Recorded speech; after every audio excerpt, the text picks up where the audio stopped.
Bonsoir. Nous verrons un sujet très important qui n'a pas été compris convenablement. Ça s'appelle l'âme. Est-ce que l'homme a une âme en lui ou est-il une âme? C'est ce que nous verrons ce soir. Alors, tu as été à voir ton cahier. Si tu sens que tu as envie de dormir, mets-toi debout. Reste debout pour écrire pour ne pas t'endormir. Ou bien va boire un bon verre d'eau. Prions. Seigneur, jusqu'à maintenant, la Bible a parlé et elle continuera de le faire. Que le Saint-Esprit délie notre cerveau afin que nous comprenions la parole pleinement. Nous t'en prions. Au nom de Jésus et pour ta gloire éternelle. Amen. Nous lisons au livre de 1 Roi chapitre 17, les versets 19 à 22. Il lui répondit, donne-moi ton fils. Et il le prit du sein de la femme, le monta dans la chambre haute où il demeurait et le coucha sur son lit. Puis il invoqua l'Éternel et dit, Éternel, mon Dieu, est-ce que tu affligerais au point de faire mourir son fils, même cette veuve chez qui j'ai été reçu comme un hôte?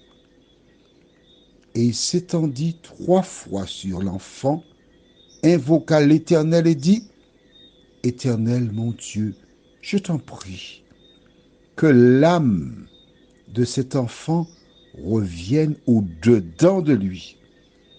L'Éternel écouta la voix d'Élie, et l'âme de l'enfant revint au-dedans de lui, et il fut rendu à la vie. Hein? Tu vois?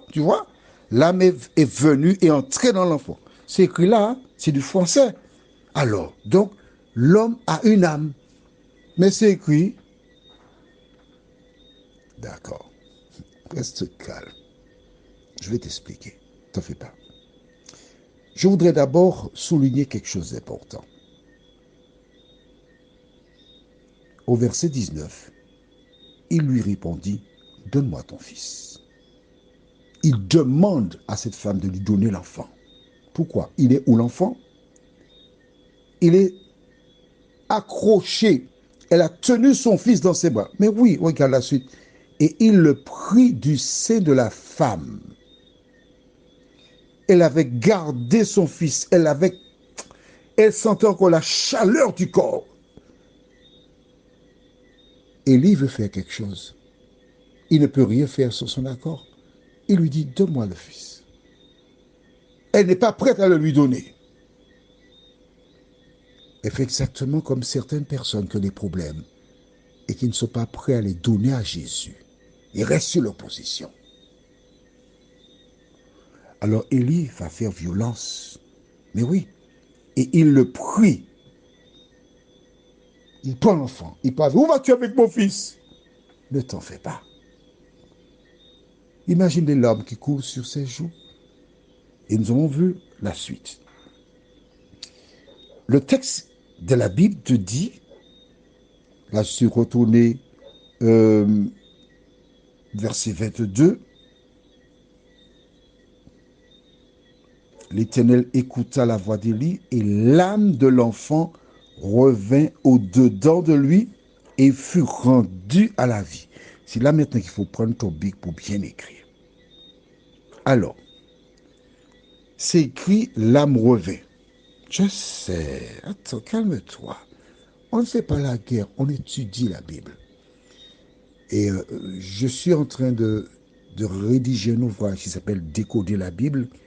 Et dans cet ouvrage, je vais te montrer comment ça fonctionne. Tu as bien vu, c'est écrit l'âme revint dans le jeune homme. On est d'accord. Nous allons dans un livre qui s'appelle Ézéchiel 18, verset 20.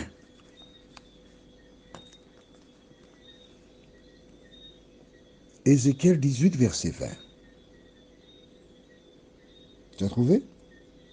Lisons. L'âme qui pêche, c'est celle qui mourra. Le fils ne portera pas l'iniquité de son père, et le père ne portera pas l'iniquité de son fils. La justice du juste sera sur lui, et la méchanceté du méchant sera sur lui. Nous allons relire ce verset en appliquant le code. Alors, les anciens savent très bien que ce que veut dire péché. D'accord? Mais pour les nouveaux, tu écris dans ton cahier, 1 Jean 3, verset 4 déclare, quiconque pêche transgresse la loi, et le péché est la transgression de la loi. Donc tu écris dans ton cahier, péché, 2 points, 1 Jean 3, verset 4, transgression de la loi. Tu vois, chaque fois que tu trouves des codes, tu notes la référence et ce qu'est le code. Donc, nous relisons, verset 20, l'âme qui pêche, tu remplaces pêche par quoi? L'âme qui transgresse la loi, c'est celle qui mourra. Si Ève et Adam sont morts, c'est parce qu'ils ont transgressé la loi. Qui est mort? Quelque chose qui était dans Ève et Adam, ou bien c'est Ève et Adam qui sont morts? Non, non, non, on reste sur ce texte-là. La Bible te dit là, l'âme qui transgresse la loi, elle meurt. D'accord? Donc ce n'est pas quelque chose qui est à l'intérieur. C'est la personne qui a péché. On regarde bien l'action. L'âme qui pêche, la voiture qui roule, ça indique ce que fait le véhicule. On est bien d'accord? C'est celle qui mourra. Donc, l'âme est la personne. C'est pas quelque chose de l'extérieur. Oui, maintenant, lui, attends. Est-ce que tu as compris ça là, ici? L'âme qui pêche ou l'âme qui transgresse la loi, c'est elle qui mourra. Note dans le cahier Romains 6, verset 23. Romains 6, verset 23, je te donne le code. En fait, tu vas trouver toute seule ou tout seul. Romains 6, 23 déclare, car le salaire du péché, c'est la mort. Mais le don gratuit de Dieu, c'est la vie éternelle en Jésus-Christ. Donc, nous voyons que le salaire du péché ou de la transgression de la loi, c'est la mort. D'accord? Qui meurt? Quelque chose qui est en toi ou bien la personne elle-même qui meurt? Écris toujours dans le cahier, Romains 5, verset 12, on est tout près. Romains 5, verset 12, c'est bon? C'est pourquoi, comme par un seul homme, le péché ou encore la transgression de la loi est entré dans le monde, et ainsi la mort, car tous ont transgressé la loi, ou tous ont péché. C'est bon? Oui, mais c'est écrit, attends. Oui, gentil, je vais t'expliquer. On va voir un autre verset. 1 Corinthiens 15, verset 45. 1 Corinthiens 15, verset 45. Tu as trouvé? Vois-tu, quand tu étudies la Bible, il faut aller progressivement et faire des regroupements pour comprendre. 1 Corinthiens 15, 45 dit, c'est pourquoi il est écrit, le premier homme, Adam, devint une âme vivante. Le dernier, Adam, est devenu un esprit vivifiant. Le dernier Adam, c'est Jésus. Je t'explique. Le premier homme, Adam, est arrivé sans séquelles du péché. Le second, Jésus, est arrivé sans séquelles du péché. Mais note bien, le premier homme devint quoi? Une âme vivante. Si tu lis ici une âme vivante, cela veut dire qu'il y a aussi une âme morte. Il devint une âme vivante. Donc, il n'est pas question qu'il y ait une âme en lui. Alors, nous devons maintenant chercher comment le premier homme est arrivé à l'existence.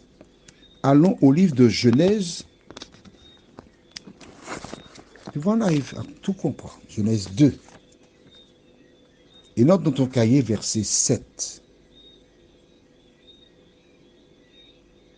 Je lis dans la version, la Bible seconde, je regarde l'édition, version revue 1975.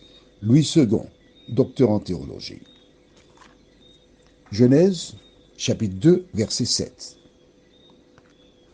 L'Éternel Dieu forma l'homme de la poussière de la terre. Il souffla dans ses narines un souffle de vie, et l'homme devint une âme vivante. Tu vois bien qu'à la création de l'homme, ce n'est pas une âme qui a été mise dans l'homme. De quoi l'homme est-il constitué? Comment est-il créé? 1.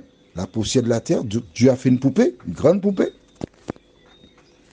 Et ensuite, il alla souffler dans les narines de la poupée le souffle de vie.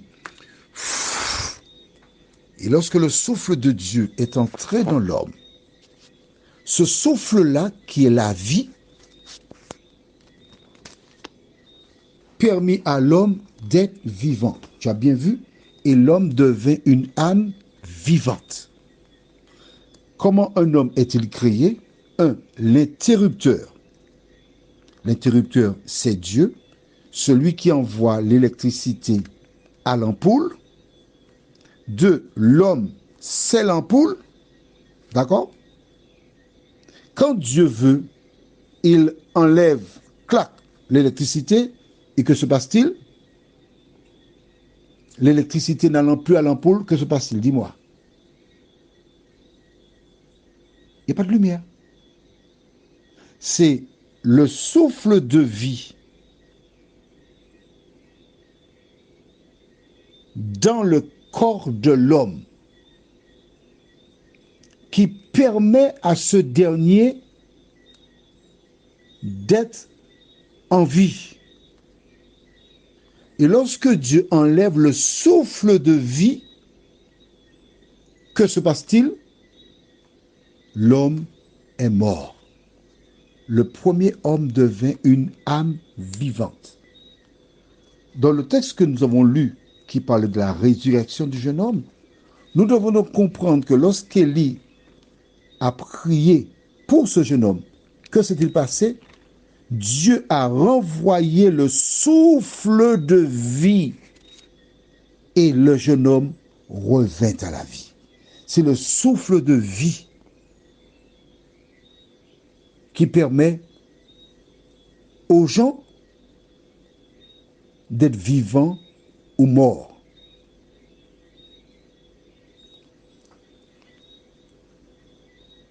Toutes celles qui se trouvent dans les cimetières, les personnes attendent le retour de Jésus. Note dans ton cahier, Matthieu chapitre 27. Matthieu 27. Et tu écris à partir du verset, que tu comprennes mieux, verset 45. Matthieu 27, verset 45, et nous irons jusqu'au verset 53. On y va? Très bien. Matthieu 27, 45 à 53. Depuis la 6e heure jusqu'à la 9e, il y eut des ténèbres sur toute la terre. Et vers la 9e heure, Jésus s'écria d'une voix forte, Élie, Élie, lama sabachthani, c'est-à-dire, mon Dieu, pourquoi m'as-tu abandonné? Une parenthèse ici. Quand quelqu'un te dit qu'elle parle en langue, elle doit être en mesure de te dire ce qu'elle a dit dans la langue. Là, pour Jésus, c'est le premier à avoir parlé en langue. On est d'accord? Bien, je continue. Quelques-uns, verset 47, quelques-uns de ceux qui étaient là, l'ayant entendu dire, il appelle Élie. Et aussitôt, l'un d'eux courut prendre une éponge qu'il remplit de vinaigre et, l'ayant fixé à un roseau, il lui donna à boire. Mais les autres disaient, laisse, voyons si Élie viendra le sauver. Jésus poussa de nouveau un grand cri et rendit l'esprit. Tu as bien vu? Le souffle de vie, on l'appelle aussi l'esprit. Quand Jésus mourut, il rendit le souffle ou l'esprit. Et que s'est-il passé? Rappelle-toi, lorsque Dieu a créé l'homme, il a fait la grande poupée, il a soufflé dans ses narines le souffle de vie. On est d'accord? Dis-moi. Oui, d'accord. Verset 51. Et voici le voile du temple se déchira en deux, depuis le haut jusqu'en bas. La terre trembla, les rochers se fendirent, les sépulcres s'ouvrirent et plusieurs corps des saints. Attention, des sépulcres s'ouvrirent, mais pas n'importe lesquels. Les sépulcres dans lesquels se trouvaient des saints. Qu'est-ce qu'un saint? Écrit dans ton cahier. Apocalypse 14, verset 12. Tu vois pourquoi il faut du cahier? Apocalypse 14, verset 12 dit, c'est ici la persévérance des saints qui gardent les commandements de Dieu et qui ont la foi de Jésus. Donc ce sont ces personnes-là, tu as bien vu, qui étaient morts, ressuscitèrent, étant sortis des sépulcres. Après la résurrection de Jésus, ils entrèrent dans la ville sainte et apparurent à un grand nombre de personnes.